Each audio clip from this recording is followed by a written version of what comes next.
York-Scarborough, I decided to write my novel about a minority conservative government perched on the edge of a global recession.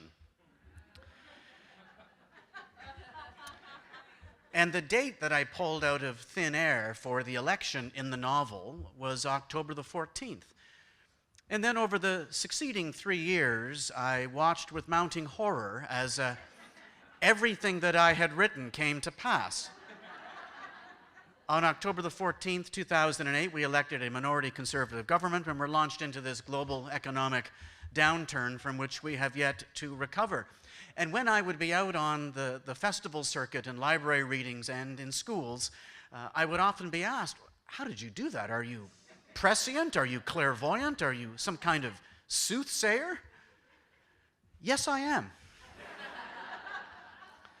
Actually, I have no idea how I happened to get it right, but as the coincidences continued to pile up, I started to worry that perhaps I was not just forecasting the future, that perhaps I might be shaping the future. So depending on how you feel about that 2008 election, I'm sorry or you're welcome. I'm considering writing into my next novel that the Leafs win the Stanley Cup, but...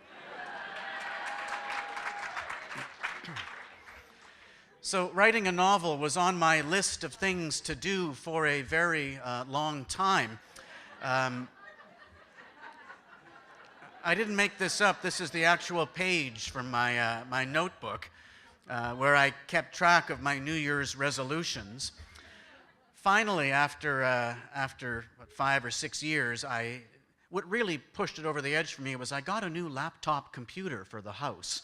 And it's funny the things that actually get you started into actually writing the novel, but it was getting the laptop that did it for me. I felt I have no more excuses.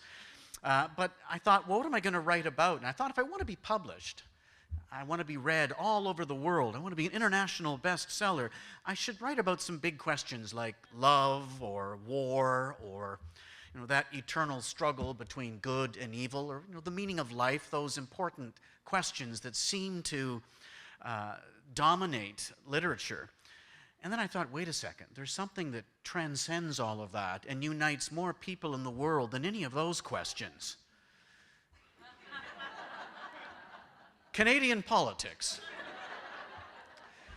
Yes, I know, it's strange. That ought to be the clearest evidence that I never really had any real hope or plan to get published. If you were going to be published in this world of Canadian literature, you wouldn't have written a satirical novel of Canadian politics, because not only did I want to write about politics, I wanted to write a funny novel about politics, largely because I wanted to write a novel that I wanted to read. Reading comic novels had been my fare of choice for many years. Really, well, not that many years. 1988 is when I started reading comic fiction. I don't know why I hadn't discovered it before then, but it seemed to be what I liked to read. And I was getting tired of reading novels that said on the front cover, I split my side on every page, or hilarious, paragraph after paragraph. Then I would read the novel and I wouldn't even crack a smile. And I thought, do I have a really high threshold of laughter? And I don't think so. I just didn't think we had that many books that would make you laugh. And I thought, I think I could write one that might make you laugh. So I fell back on the rookie writer's axiom of write what you know.